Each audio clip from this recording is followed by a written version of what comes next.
సాయిరాం. ఓం Shri Sairam. Very important. భగవత్ అనుగ్రహ సంపాదనకు మార్గం.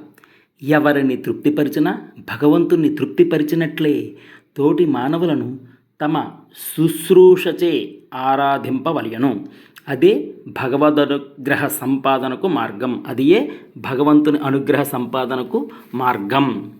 మూలాధార తత్వము.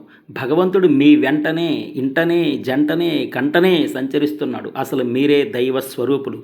ప్రతి జీవిలోని ఆత్మస్వరూపుడు విత్తనముగా ఉంటున్నాడు. కానీ మీరు విత్తనమును చూడటానికి ప్రయత్నం చేయటం లేదు. ఫలమును భుజించి విత్తనమును మాత్రం పారవేస్తున్నారు. ఇదే మీలో ఉన్న పెద్ద దోషం.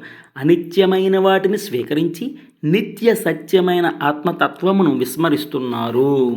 రథము రధికుడు. దేహము ఆత్మకు ఒక దేవాలయము వంటిది. భగవంతుని ఊరేగించుటకు దేహము ఒక చక్కని రథము. Love all serve all help ever ఆత్మవర్ సమస్తలోక సుఖనో భవంతు. Thank you.